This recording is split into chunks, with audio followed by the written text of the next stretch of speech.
نحمده ونصلي ونسلم على رسوله الكريم أما بعد فأعوذ بالله من الشيطان الرجيم بسم الله الرحمن الرحيم ولقد نصركم الله ببدر وأنتم أذلة فاتقوا الله لعلكم تشكرون آمنت بالله صدق الله مولانا العظيم۔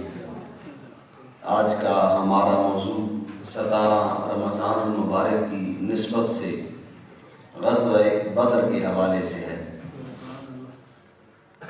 حق اور باطل کی یہ پہلی لڑائی ہے، مسلمان اور کافر کے درمیان فرق کرنے کی یہ پہلی جنگ ہے۔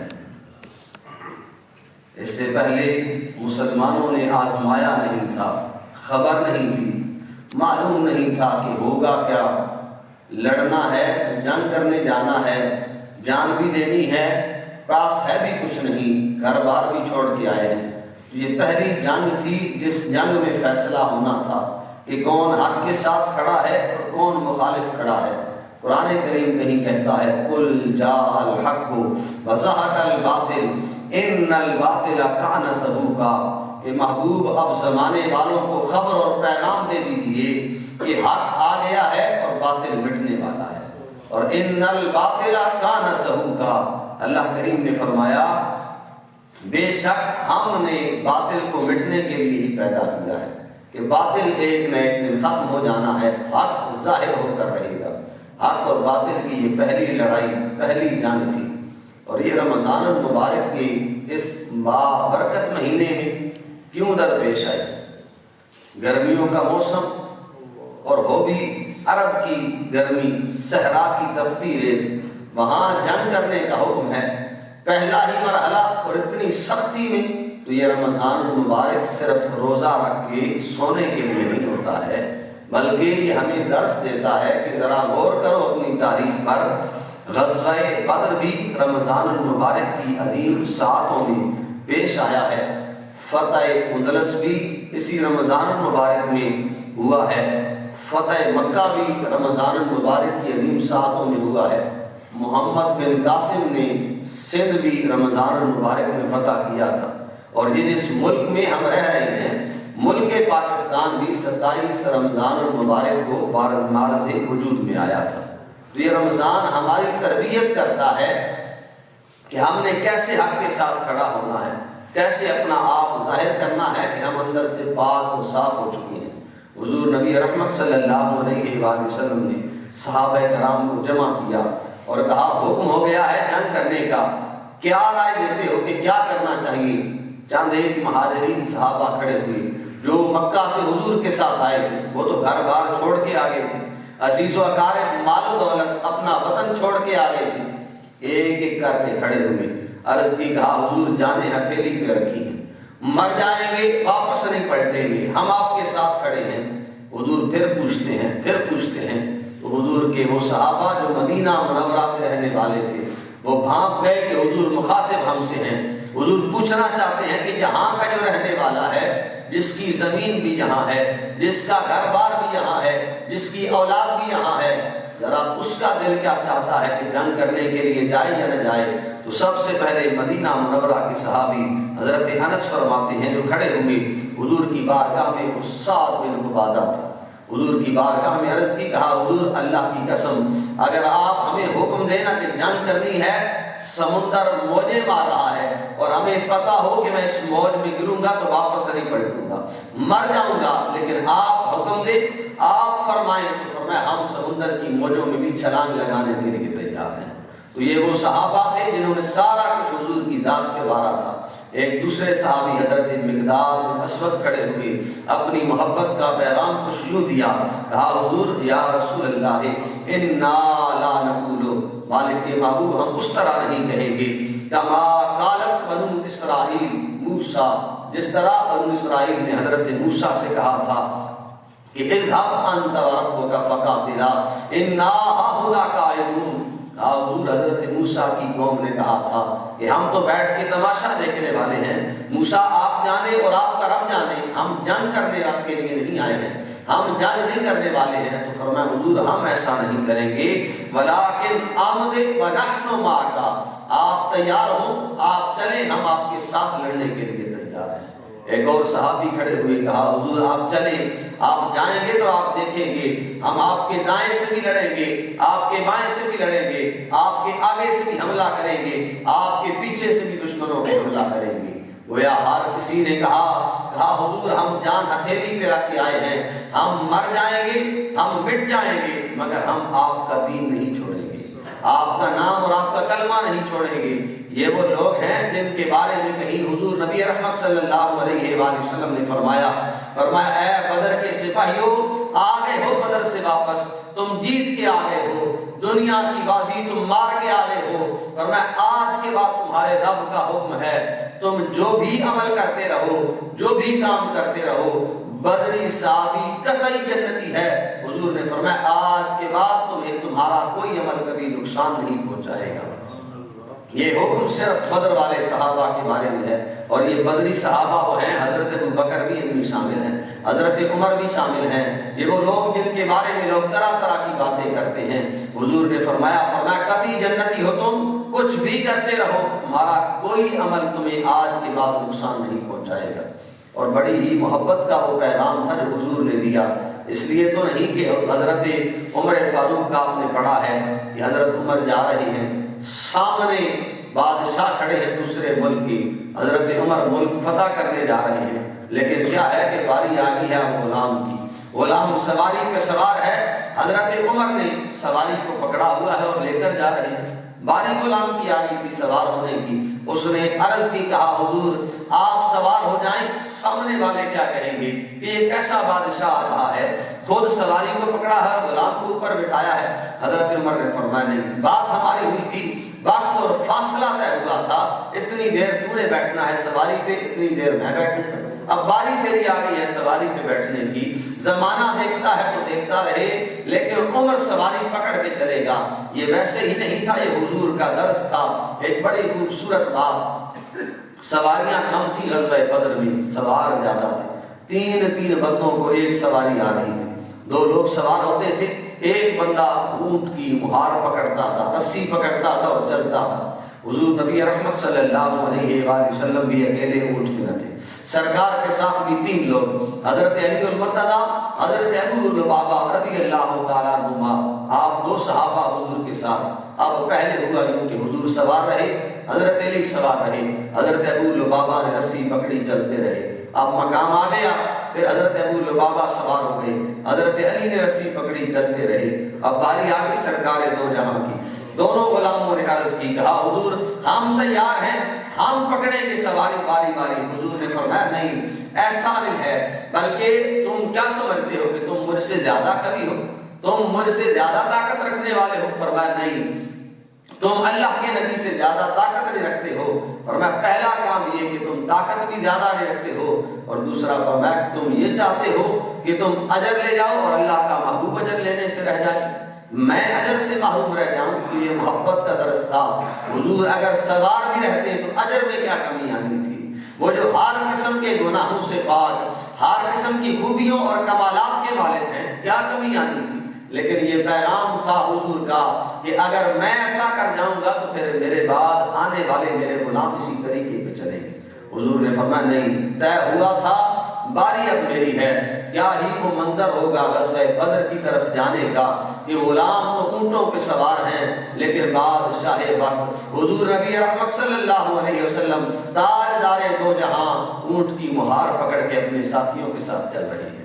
تو حضور نبی رحمت صلی اللہ علیہ وآلہ وسلم غزوہ بدر کے مقام پر پہنچے، دوسری طرف دیکھا تو ہزاروں کا لشکر ہے، 1000 سپاہی ہیں، اور وہ بھی ایسے سپاہی ہیں جو لدے ہوئے ہیں ہتھیاروں سے، گھوڑے بھی ہیں، ساز و سامان بھی ہے، اور ادھر کیا ہے 313 چاند ایک گنتی کے اونٹ ہیں، چاند ایک گنتی کے گھوڑے ہیں، چاند ایک ہتھیار ہیں، اس کے علاوہ کچھ نہیں ہے۔ تو میرے کریم محبوب نے رب کی بارگاہ میں ہاتھ اٹھائے اور کہا اللہم انجز لی ما وعدتنی، اے میرے مالک اب پورا فرما جو تو نے ہم سے وعدہ کیا۔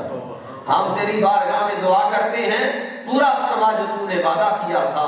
اور ساتھ حضور کہتے ہیں اللہم ان تہلک ہذہ العبادہ ہذہ العصابۃ من اہل الاسلام لا تعبدنی لا تعبد فی الارض، اے میرے مالک اگر یہ آج مٹھی بھر لوگ ہلاک ہو گئے، یہ حضور کا دعویٰ رب کی بارگاہ میں کہا مالک اگر یہ آج مٹھی بھر ہلاک ہو گئے، آج کے بعد دنیا میں تیرا نام لینے والا کوئی باقی نہیں رہے گا، کوئی عبادت کرنے والا کبھی عبادت نہیں کرے گا۔ کہ مسلمان تو کہیں نہ کہیں شکست کھا کے واپس پلٹتے ہیں، تو اللہ کریم کے محبوب علیہ السلام اسی غم اور غصے کی عالم میں کہیں دعا مانگتے ہوئے، کہیں افسردگی کے عالم میں دعا مانگتے ہوئے حضور اتنے وجد میں آئے کہ سرکار کی چادر انور آپ کے کندھوں سے گرنے لگ پڑی۔ حضرت ابوبکر صدیق رضی اللہ تعالیٰ عنہ آگے آئے، مسلم شریف کے الفاظ ہیں، آپ نے حضور کے کندھوں پہ چادر اڑی، آپ کو پیچھے سے لپیٹ لیا اور کہا اے میرے محبوب پریشان نہ ہوں، آپ کی یہ دعا کافی ہے، آپ کے رب نے آپ سے وعدہ کیا ہے، وہ آپ کا مالک آپ کے وعدے کو پورا کرے گا۔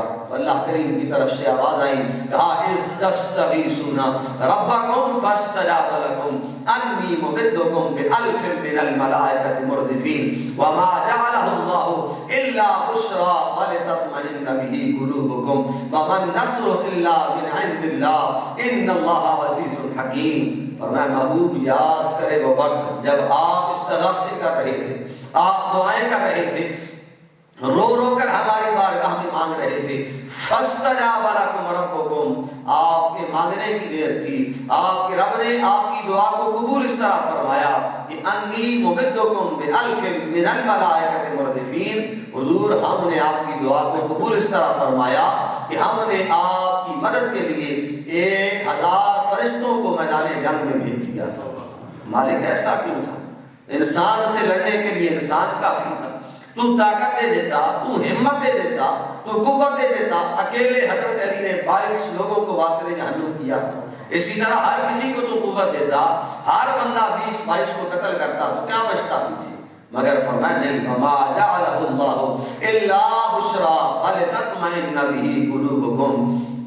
فرمایا ہم نے فرشتوں کو نازل اس لیے کیا تھا تاکہ مسلمانوں کا دل مطمئن ہو جائے، ان کا دل مطمئن ہو جائے، اور ان کے دل کو مطمئن کرتے ہوئے ہم نے انہیں بشارت اور خوشخبری دی اور یہ بتا دیا کہ وَمَن نَّصْرُ إِلَّا مِنْ عِنْدِ اللَّهِ، اگر تمہارا رب چاہے تو مدد کر سکتا ہے، اس رب کے علاوہ تمہارا مددگار کوئی نہیں ہے، وہی مدد کرنے والا ہے۔ ایک اور مقام پر چوتھے پارے میں بڑی تفصیل سے اس واقعے کو اللہ کریم نے بیان فرمایا، فرمایا اذ ہمت طائفتان منکم ان تفشلا واللہ ولیہما وعلی اللہ فلیتوکل المؤمنون اذ تقول للمؤمنین ألن يكفيكم أن يمدكم ربكم ولقد نصركم الله ببدر وأنتم أذلة فاتقوا الله لعلكم تشكرون اذ تقول للمؤمنين ألن يكفيكم أن يمدكم ربكم ب3,000 من الملائكة منزلين بلى إن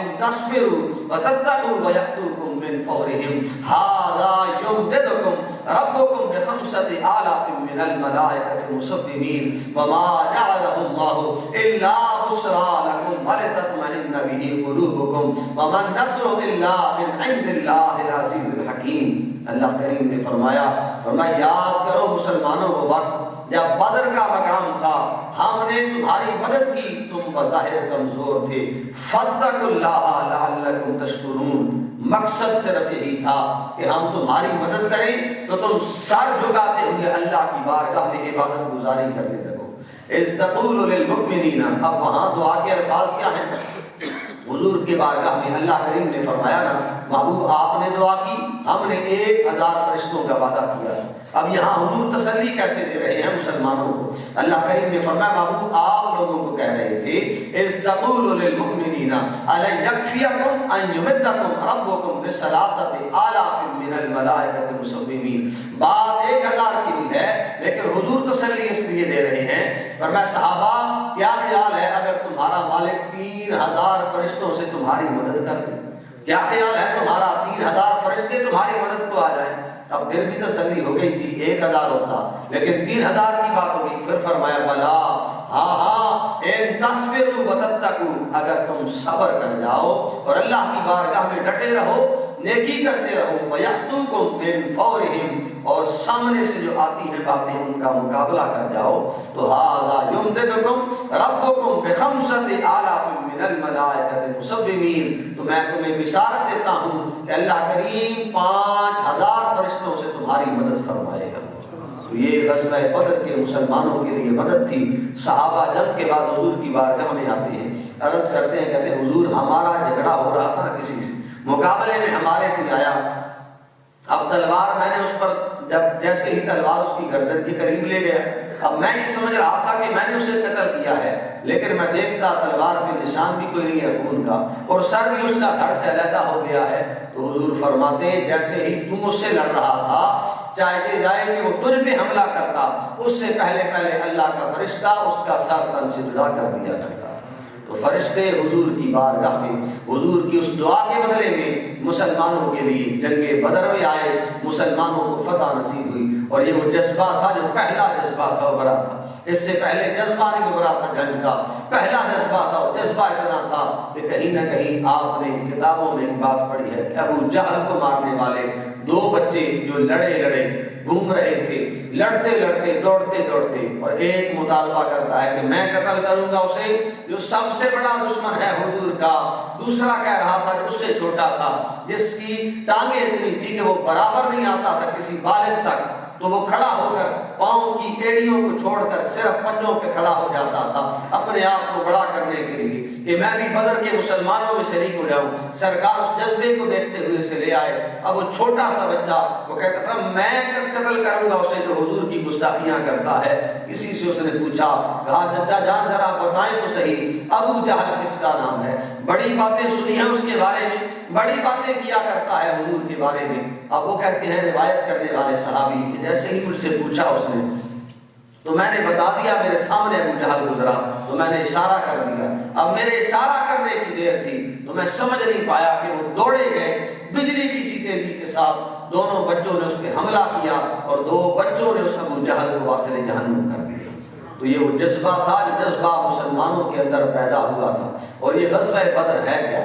ہمیں پیغام کیا دیتا ہے؟ واقعات بڑے ہیں غزوہ بدر کے، قصے بڑے ہیں غزوہ بدر کے، لیکن بدر ہمیں سکھاتا کیا ہے؟ یہ ہمیں سبق اور درس یہ دیتا ہے کہ تم اگر حق کے ساتھ کھڑے ہو، سچائی کی راہ پہ کھڑے ہو، پھر تم کم ہی کیوں نہ ہو، تمہیں اللہ کی مدد آئے گی، اللہ کی نصرت آئے گی۔ لوگوں کی باتوں کی طرف نظر نہ کرو، لوگوں کے مخالفت کی طرف نظر نہ کرو، سامنے سے آنے والی باتوں، سامنے سے آنے والے تیروں کی طرف نظر نہ کرو، بلکہ تم نے ہر کام کرنا ہے تو اللہ کی رضا کے لیے کرنا ہے۔ چاہے تم میدان میں اکیلے ہی کیوں نہ کھڑے ہو، سپاہی اکیلا ہی کیوں نہ ہو، لیکن اگر وہ حق کی راہ پہ ڈٹا ہے تو پھر مدد اس کے لیے آج بھی اللہ کی طرف سے آئے گی۔ علامہ محمد اقبال نے کہا تھا کہ آج بھی اللہ کی مدد آنے کے لیے تیار ہے، لیکن کمی کیا ہے کہ فضائے بدر پیدا کر فرشتے تیری نصرت کو، فضائے بدر پیدا کر فرشتے تیری نصرت کو اتر سکتے ہیں گردوں سے قطار اندر قطار بھی۔ اقبال نے کہا فرشتے اب کوئی مر نہیں گئے ہیں، مک نہیں گئے ہیں، ختم نہیں ہو گئے ہیں، فرشتے اب بھی باقی ہیں، مدد کرنے اب بھی آ سکتے ہیں، لیکن کیا ہے کہ ہمارے اندر وہ بدر والا جذبہ باقی نہیں رہا ہے۔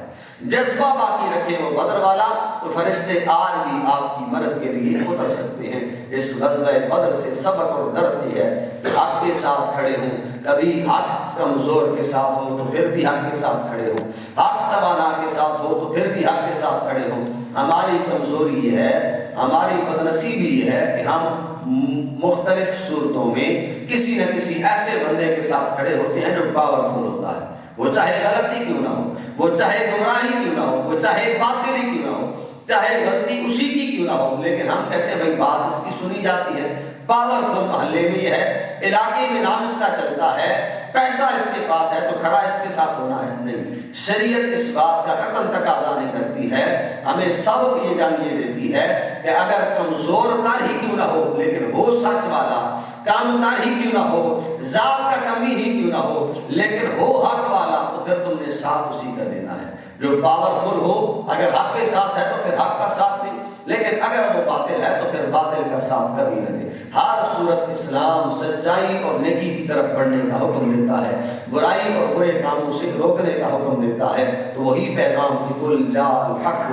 وزهق الباطل ان الباطل کان زہوقا، کہ محبوب پیغام دے دیجئے حق آ گیا ہے، باطل مٹ جائے گا، اور بے شک باطل ہوتا ہی مٹنے کے لیے ہے۔ وآخر دعوانا الحمدللہ۔ اللهم صل على سيدنا ومولانا محمد وعلى آل سيدنا ومولانا محمد وبارك وسلم وصل عليه۔ اللهم انت السلام ومنك السلام تبارك يا ذا الجلال والإكرام۔ الہنا نبی نماز فجر کو اپنی بارگاہ میں قبول فرما۔ مالک ہمارے عزیز و اقارب والدین کی مغفرت فرما۔ شہدائے بدر، غزوہ بدر میں شریک ہونے والے صحابہ کرام سب کے وسیلہ سے ہمارے والدین کی مغفرت فرما، ہماری اولادوں کو نیک بنا، شہدائے بدر کے درجات میں بلندیاں عطا فرما۔ کل قیامت کے روز ان عظیم لوگوں کی ہمیں سنگت اور یاری عطا فرما، ان کے صدقے سے ہمارے پہلے گناہوں کو معاف فرما، آئندہ زندگی میں ہر قسم کے گناہوں سے محفوظ فرما، حلال کی طرف رغبت اور حلال سے محبت عطا فرما، حرام سے ہمیشہ دور اور محفوظ رہے۔ نیک بندوں میں ہم گنہگاروں کا بھی شمار عطا فرما۔ صبح اس وقت آنے کے بدلے میں قرآن کے احکامات کو سننے کے بعد عمل پیرا ہونے کی توفیق عطا فرما، ہمیشہ حق کا ساتھ دینے کی توفیق عطا فرما، جھوٹ اور برائی سے ہمیشہ محفوظ فرما۔ رب اغفر وارحم وانت خیر الراحمین۔ وصلی اللہ تعالی علی رسولہ خیر خلق